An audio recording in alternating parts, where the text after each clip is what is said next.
Será que as atuais gerações estão mais conservadoras? Faz sentido chamar a geração Z de geração Damares? Porque a gente vê tantas pautas moralistas e conservadoras ganhar apelo muitas vezes entre pessoas que deveriam ser mais progressistas, porque cresceram em um ambiente com mais diversidade, representatividade, discussões de gênero e sexualidade, só que isso muitas vezes não está acontecendo.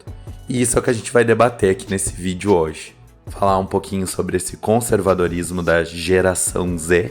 Eu já vou explicar por que eu tô colocando geração Z entre aspas, e como isso acaba reverberando até mesmo na população LGBTQIA+, criando percepções e performances em torno dessas questões que mais dificultam a luta pelos direitos LGBTQIA+, do que facilitam, do que geram uma abertura.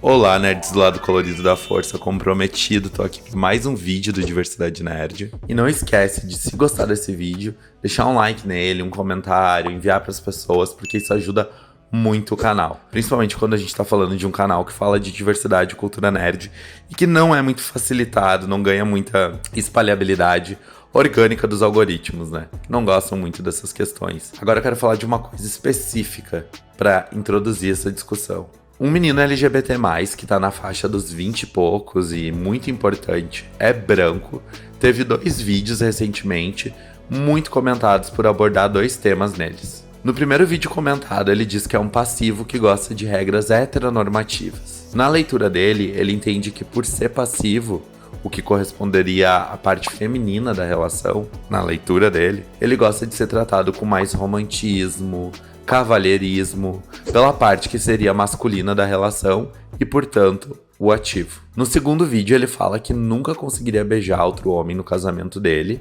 que apesar dele querer muito casar, seria difícil para ele imaginar toda a família vendo ele beijar outro homem. E eu acho importante a gente ver esses vídeos, porque realmente não tem uma grande maldade neles, mas eles me ajudam a falar sobre alguns problemas. Gente, infelizmente eu sou o passivo que eu gosto das regras heteronormativas. Nem eu sei se eu tô usando essa palavra certo, mas enfim, na minha cabeça significa tipo as regras de um casal hétero. Mas cara, eu não acho isso tão ruim. É porque tipo, eu quero que o cara compre chocolate pra mim, dirija pra mim, que ele me chame pros dates e tal. Que teoricamente esse é o papel do homem numa relação heterossexual. Não necessariamente, mas enfim. Isso é o que a gente vê num filme, por exemplo. Agora, a questão de pagar conta em date, eu zero faço questão que a pessoa pague. Até porque a maioria dos dates que eu fui, eu dividi a conta. Mas, se o cara quiser pagar, eu vou achar legal. Nunca vou esquecer de um dia que eu fui num date com um garoto, ele botou a mão na minha frente, tipo, na hora de pagar a conta. Eu ia passar o cartão, ele botou a mão na minha frente e falou, não, o dele é aqui também.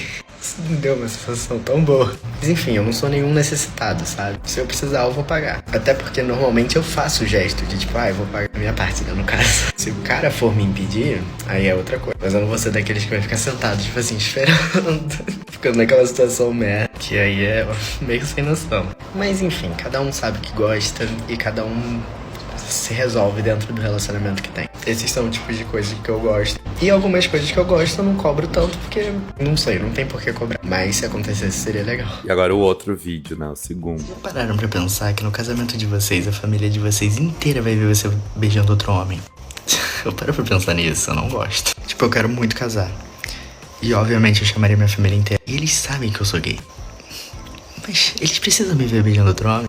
Tipo assim, é porque eu nunca namorei na minha vida, então não tem esse negócio de tipo, nunca apresentei ninguém pros meus pais. Então meus pais nunca me viram com outra pessoa. Eu nem queria que visse. A minha irmã já me viu pegando uma pessoa. No dia eu tava tão louco que eu não liguei muito. Mas já faz tempo também. Só que agora imagina você lá, uma fileira, tipo seu pai, sua mãe, suas irmãs, seus irmãos, seus tios, todo mundo lá, tirando foto e você beijando outro homem.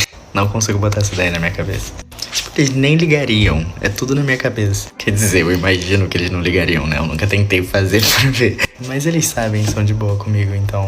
Agora, uma coisa. O meu pai é o que eu menos tô preparado pra ter essa interação. Que ele sabe de mim também, né? Eu já falei que minha família é interessada. Mas eu não consigo imaginar meu pai me olhando nessa situação. Acho que nem ele consegue se imaginar ainda. Acho que ele tá já, tipo, amadurecendo a ideia na cabeça dele. Bom, a primeira questão é que me incomoda muito ver meninos LGBTQIA+, que obviamente são privilegiados, não tendo cuidado com as coisas que eles falam na internet e que ajudam a potencializar traumas na vida de muitas pessoas LGBTQIA+. Inclusive meninos que não têm um ambiente como que ele fala que é o dele, que é acolhedor e que entende que ele é gay, respeita. Tem muita gente que é violentada recorrentemente só por causa da sua existência, que se sente estragada. E aí ver esse tipo de coisa potencializa esse sentimento, esse trauma nessas pessoas. A gente precisa começar a ter responsabilidade e ética com o que vai abordar em vídeos públicos. Esses 2 vídeos apontam para uma geração de meninos gays brancos que atendem a ideia social do gay bonzinho. É um discurso de anti-libertação, que reforça o atraso e o retrocesso das pautas envolvendo sexualidade e que ajuda a criar um parâmetro de que existem os gays bons e os gays maus. O gay bom é esse gay que é arrumadinho, que tenta performar uma lógica comportada, conservadora, que respeita o desconforto que ser gay gera numa sociedade que foi forjada na homofobia. O gay mau é o gay que não liga para papéis de gênero, que vivencia sua sexualidade sem medo, que entende que toda a sexualidade é política e que não acha que as lógicas heteronormativas são as únicas possibilidades para se viver em sociedade. Tudo isso é produto de uma relação que ainda é reverberação do que a gente vivenciou em decorrência do pânico moral em torno da epidemia de HIV/AIDS nos anos 80 e nos anos 90. O gay bom tentava se diferenciar do gay que era um perigo, do gay que disseminava o vírus e ameaçava a sociedade. Era a ideia que tentavam criar, né? E tá tudo bem tu gostar de ser paparicado, de romantismo, ou ter vergonha de expressar o teu afeto em uma sociedade que constrói a ideia de que o teu afeto é abjeto. O que não tá tudo bem é querer falar de gênero e sexualidade sem muita responsabilidade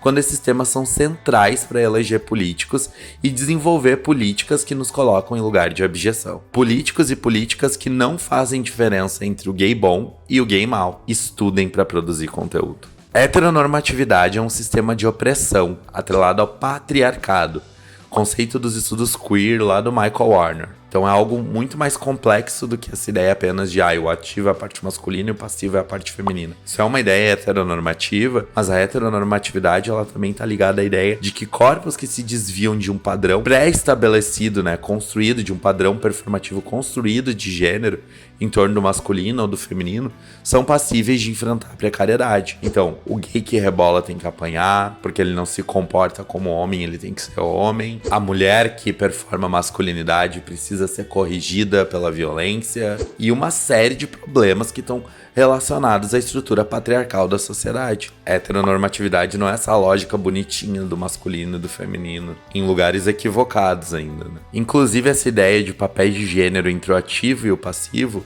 não só limitam muito a experiência sexual das pessoas, mas também funcionam como uma forma de, na sociedade, reiterar a ideia, né, de que em casais gays, por exemplo, a gente tem um gay querendo ser mulher, né, que não tem nada a ver. Identidade de gênero com sexualidade. Não teria problema caso essa pessoa, né, fosse mulher. Seria uma pessoa trans. Mas é algo extremamente equivocado e que era utilizado, principalmente ali, década de 70, 80, como uma forma de criar a ideia de que gay era apenas quem dava, né? A pessoa que penetrava, que comia, não era gay. E aí isso ajuda a fortalecer uma própria, né, cultura do estupro na sociedade, uma cultura do estupro na comunidade LGBTQIA+, que vai fazer com que homens que performam feminilidade sejam violentados. Então isso é muito sério. Um ponto importante que eu quero destacar é que quando a gente olha para essas discussões e para essa performance mais conservadora de homens gays, a gente está olhando para uma geração de meninos LGBTQIA+, que são privilegiados. Na maior parte das vezes, inclusive, essa percepção, ela vem de meninos que são brancos, né? A branquitude, ela não tá descolada dessa realidade. Porque é uma galera que tem, assim, todos os privilégios do mundo, tem acesso a uma escola de qualidade, tem acesso a bens materiais, tem acesso à internet, a telefone de última geração, né? Celular de última geração. E para eles, questões de uma ordem de luta, questões de uma ordem de enfrentamento,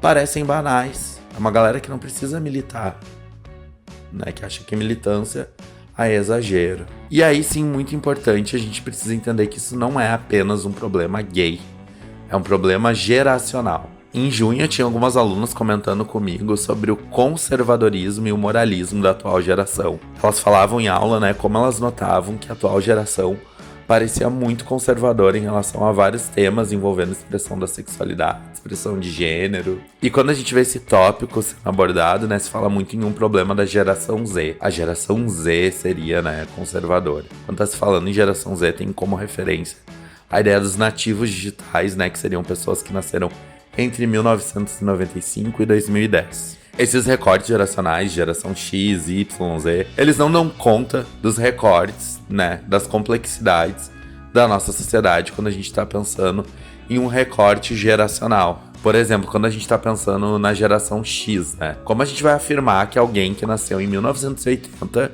que é o último ano da geração X, tem mais em comum com pessoas que nasceram em 1965 do que com seus eventuais colegas de classe que nasceram em 1981, por exemplo, que é o primeiro ano dos millennials. Então essa ideia de geração Z, ela me parece muito limitada para entender esse fenômeno, e me parece limitada para entender várias questões geracionais. Então, muito mais do que essa ideia geracional de caixinhas generalistas, né, a ideia acaba sendo mais voltada, né, a debater aqui recortes de idade, né, que é uma questão geracional, mas não apenas disso, né, não apenas idade, também gênero, sexualidade, raça, classe. São as pesquisas de mercado que gostam muito desses marcadores, né, geração X, Y, Z, para criar nichos de consumo. Mas quando a gente está falando em olhar para essas complexidades, para entender realmente um problema social e cultural com aprofundamento, vale muito mais olhar para esses marcadores de idade, gênero, sexualidade, raça, classe. Mas a gente sabe que a ideia de geração Z pegou, né? Até mesmo em pesquisas. Só que aqui eu não tô me referindo a toda a geração Z. Eu tenho como foco pessoas na faixa etária entre 20 e 25 anos, de classe média alta, de pessoas que são principalmente brancas, que é onde esses ideais estão pegando mais, pelo que eu observo. Eu quero falar sobre um vídeo que foi muito comentado, que é de uma menina dançando Sabrina Carpenter, com a legenda: nós, mulheres extremamente femininas, até no vocabulário, que somos loucas por homens extremamente masculinos. Isso também tem se apresentado como um sintoma de um recorte geracional de pessoas entre 20 e 25 anos, de classe média alta. Um recorte geracional que vem sendo chamado de geração Damares, por causa desses ideais conservadores. Essas performances, elas também podem ser uma resposta ao queer no mainstream. Eles são jovens que se consideram contraculturais e indo contra o que seria visto como adequado, mas que estão incorporando, na verdade, os valores mais conservadores e moralistas em torno das performances de gênero. O que também não está desvinculado da ascensão na internet de grupos que pregam esses ideais como algo que a mídia não quer que tu siga. O que é uma grande falácia, porque a heteronormatividade e a heterossexualidade compulsória ainda são muito mais recorrentes na mídia. Mas aí a gente tem igrejas falando isso, a gente tem influenciadores, a gente tem políticos. A questão é que é fácil forjar essas ideias como subversivas para grupos de jovens sem pensamento crítico. E isso é muito, muito perigoso.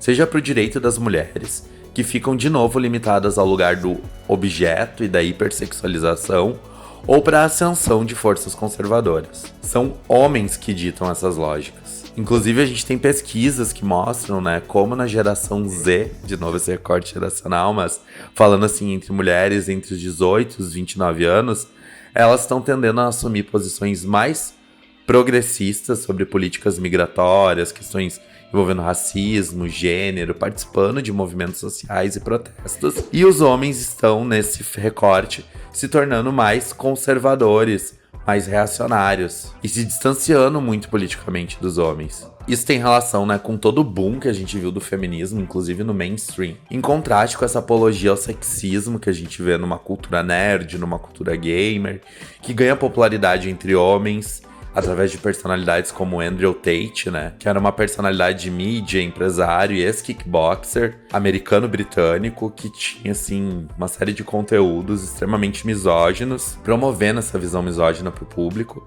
e que agora vem até sendo investigado, né, por casos envolvendo violência de gênero. E até mesmo um ressentimento face, né, a ideia de que esses meninos, eles não vão ter o sucesso, esses homens não vão ter o sucesso que a mídia, que a sociedade sempre disse que homens brancos, né, teriam. Eles se sentem muito frustrados e precisam culpar alguém por isso. E aí eles são cooptados por essa cultura masculinista, por essa cultura incel, que é uma cultura que também teme o sexo e a sexualidade discutidos de uma maneira complexa. Isso tem relação com um estudo da UCLA que revela que quase 50% dos jovens estadunidenses acham que relações sexuais não são necessárias em certas produções. E o motivo não é só o desconforto na hora de assistir, né? Mas porque a gente tem, assim, um tabu em torno da expressão da sexualidade. E aí a gente tem duas perspectivas, né? Uma perspectiva é o fato de que sim, a gente realmente tem na mídia hegemônica usos apelativos,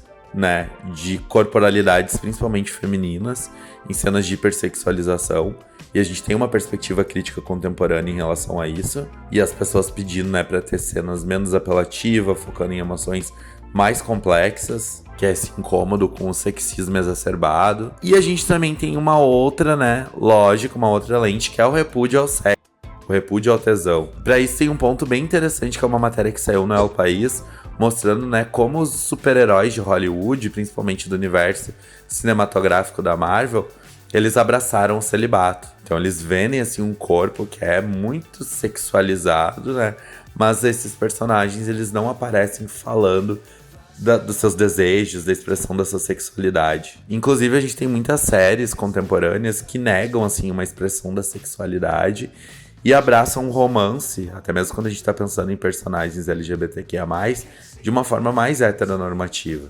Heartstopper, por exemplo, né, que inclusive foi muito criticada por isso, que é uma série que eu amo e que tem várias potencialidades, mas é importante mencionar isso. Então a gente tá num caldo cultural que vai reverberar um problema que a gente tem enfrentado em toda a nossa formação pedagógica, toda a nossa formação midiática, que é o fato, né, de não se falar sobre sexualidade, não se falar sobre expressão da sexualidade de uma maneira complexa, de uma maneira educativa, de uma maneira sem tabu. Junta toda a sanção, né, dessas forças conservadoras, desses grupos que têm mais privilégio do que algumas outras populações, com o fato de que a gente tá num momento político muito cooptado por lógicas neopentecostais, né, igrejas evangélicas, e eu nem sei mais o que eu ia falar, me perdi. Então, isso é um produto que a gente vive ainda dessa falta de educação sobre esses temas. E a questão é, a gente precisa falar sobre sexualidade, porque sexualidade não é uma pauta moral, mas uma pauta que, por não ser debatida, torna a vida de muitos jovens e adultos ainda mais difícil. E tu pode ser um gay mau e assistir Heartstopper. Não tem problema em querer romance. O problema é apoiar as lógicas que querem aniquilar direitos LGBTQIA+, e direitos das mulheres. Se tu não parar pra pensar um pouquinho, tu tá apoiando a tua própria aniquilação. Por hoje é isso, um beijão, e que a força colorida esteja sempre com você.